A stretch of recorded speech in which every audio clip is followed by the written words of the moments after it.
I have been saying for a long time now that not all, but most black people are incapable of doing for themselves. The adults, the young and the old, the males and the females, they do not have it in them to provide for themselves, to create, to be a good example. The men and the women, the Christians, the black Christians and non-Christians, it's not in their nature.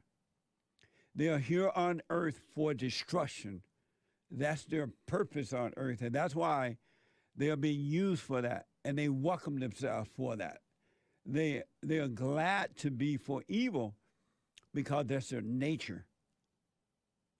And by you turning over your children, your neighborhoods, your educational system to these people, and now the government and now the country, they're only going to destroy it. They're not capable. Really, it's just not in the nature of making things better or building and creating an environment where you want to be a part of. It's just not there. And over the years, they have fought to they want to integrate the white school, this fake idea of civil rights movement. Remember they started that stuff way back when? And they had something called a civil rights movement. And that was started with a fake woman by the name of Rosa Parks, who pretended that she was just so tired. I ain't going to sit at the back of the bus today. My feet hurt. I'm sitting at the front. That was a setup by the NAACP. That didn't even happen naturally. But they gave an impression that it's naturally happened. It was a plot. And prior to Rosa Parks, they had another black woman, young girl, to do it by the name of Claudette Calvin. And I mean Colvin or Calvin or something, I can't remember. But one of those kind of names. And just as when they were about to pull it off, or they found out that she was pregnant out of wedlock, black girl, pregnant out of wedlock. And during those days, black people were of God. They were of morality. They didn't blame white people. They were adding to the country, making it better. They built and not destroyed. They didn't come up with this whole Jim Crow thing and all that crap, right? Then they started this fake movement called the Civil Rights Movement. And it just went downhill, been downhill for the blacks ever since. They've lost their minds. And then they fought. So during that fake movement, they wanted to go to the white schools. White people said, okay, y'all come on, little Negroes. Y'all can come to our school. We know y'all ain't capable of doing it for yourself. Y'all come on to my school. So they let them in. And then they let them into schools. That wasn't enough. They were like, we want to live in the white neighborhoods. We're not capable of doing it for ourselves. We want to live in nice neighborhoods that have already been built by someone else. And the white people were like, yeah, y'all come on. Lord, we done gave y'all the schools. Ain't you going to stop begging? We ain't ready to stop yet. We want your neighborhoods. And so the whites said, all right, come on into the neighborhoods. And when they were moving in these neighborhoods, the whites noticed that, this is white history, the whites noticed that the blacks were destroying the neighborhoods and not making them better. They were bringing in out-of-wedlock children, crime, gang members. They would not paint their homes and cut the grass. White people were like, what the? And so the whites started moving out. And then the blacks said, y'all running from us. Y'all don't like it, y'all running. And then the blacks said, we want your restaurants and cafes. We want to be able to eat where we want to eat.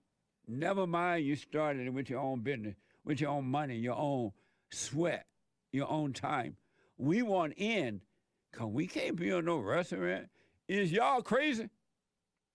and they start forcing their way into white people cafes. And I remember older black people at that time were saying, "That's wrong. Y'all can't. How you gonna make somebody let you in their own home?" But they got these so-called civil rights leaders now representing them, and they're like, "We want to eat wherever we want." And they will go into cafes and sit at the bar. "We want some coffee." And I'm sure the white people were spitting in it, peeing in it, and doing everything else in it because they were being forced to do something they didn't want to do. And I don't blame them. And so the white people gave up their cafes. And time went by, things got worse because the blacks didn't make it better. And then black people like, "We want affirmative action." White people like, "What?" No, before affirmative action, they wanted the white woman. I remember that so clearly. White people had sex with the black women in slavery. "We want y'all white women. Y'all trying to hold us back from your white women." And white people like, "No, no, no, you can't have our white women. We don't want no mixed babies. We want white to be pure. No, we want your white women." And they call them names. And finally, white men said, "All right, you can have our women." It was over then. And then they got the white woman, right? And that wasn't enough. And black people came back. "We want affirmative action. We want everything free. We want it free because we're black. We don't know how to do it on our own. We can't figure out rough times, hard times. That's not for us. It's not in us. We want affirmative action." And white people like, "Lord, when would enough be enough for these folks?" So they had a white meeting, and they decided, "Okay, we'll let y'all have affirmative action. You can go to the universities, come on in, simply because you're black. Put on the application that you're black, we'll let you in." And they let them in. Then they let them into these schools. Then they wanted black study classes. They want black meeting halls and black this. And white people like, "What the? Enough is not enough? Enough is not enough." And then the black people start asking for reparations. And lo and behold, they're getting reparations. Because that's what losers do, folks. When you give people stuff without them earning it, it doesn't make them better. They get worse. And if you doubt me, look what's happening around you. It's right in front of you. I'm not making it up. Crime, out of wedlock birth, diseases. Black men and women don't get along. They don't even get along with each other. It's a mess. Reparation. Now they want your land. They don't want you to help the farmers. They want your money. But that ain't all. Guess what I just heard about? And I told you, Mommy Africa is in America now, and it's growing. White people are going to have to hide behind rocks. They're taking away your guns. They're taking away everything so you can't defend yourself. It's here. Because guess what happened? And I told you that because these people have no love, and the ones who are giving them all this free stuff have no love. Because if they had love, they would tell the blacks how the cow ate the cabbage. But they haven't. And I told you that when you don't have love, not only do you turn against the children of God, those with love, but you also turn on one another. Like the blacks are turned on each other because they have no love, right? They all have hate. And the white liberals who have helped the blacks use them because they have a hidden agenda too. They're socialist people. And they want to control America, control the people. So they're putting blacks out there to help them get what they want as well. And I said, you know what? White people, y'all need, the liberal whites, y'all need to know that these black people are going to turn on you too. Families turn on each other when they have no love. Friends turn on each other. It does. When you all have love, have nothing but hate. You love no one. And the very people that try to help you, you will turn on them. Well, lo and behold, behold, Breitbart is reporting a Texas group of social justice activists called Dallas Justice Now.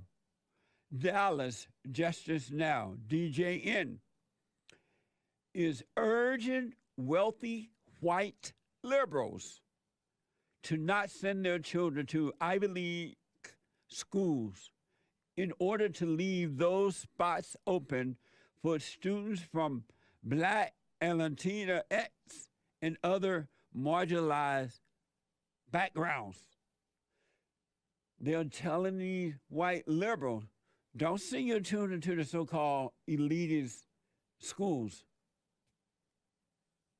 Ivy League schools, right?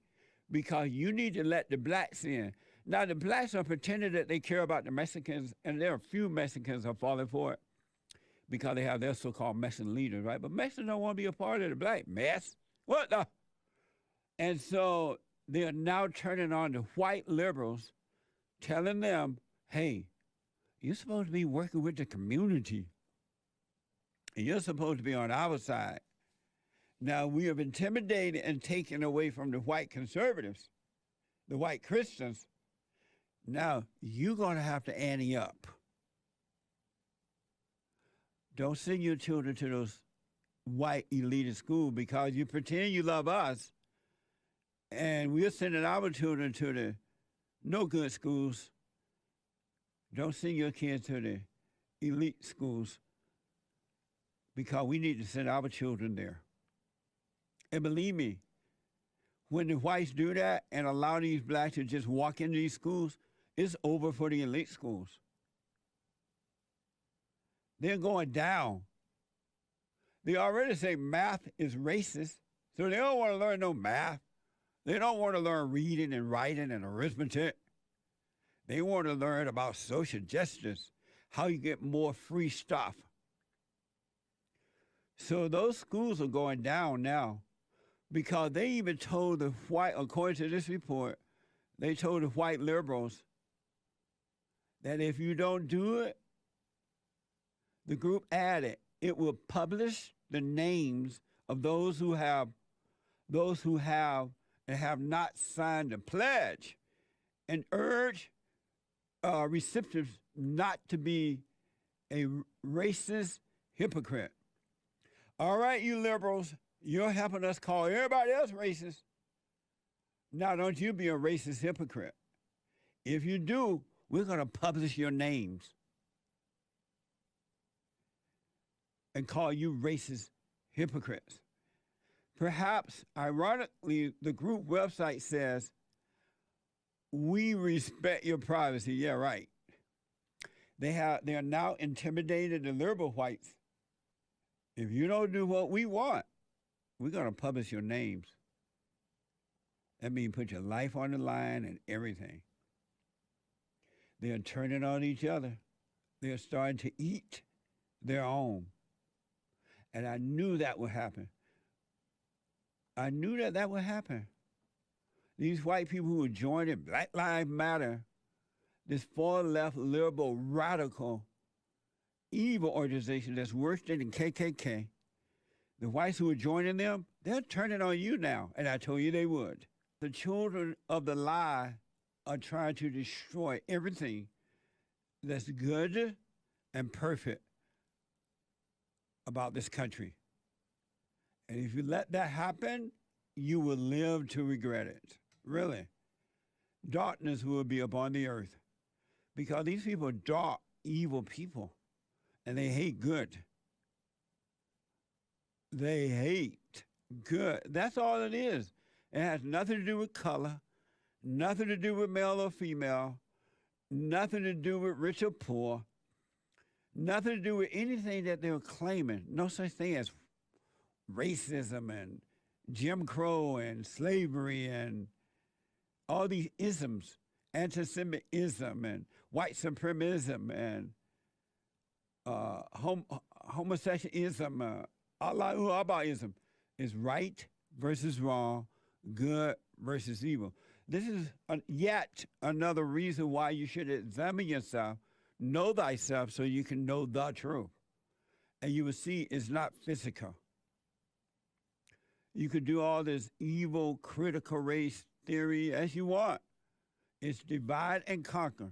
The children of the lie want to control the children of God because they are so insecure. They want to control you. They're evil. They have no love. We must bring back love, bring back Christianity. Amazing. And don't forget to like, follow, tweet, subscribe, and share the Jesse Lee Peterson radio show, folks. We really appreciate it. We are at war. It is a spiritual battle for the soul of America. And it's going to take all of us to do it.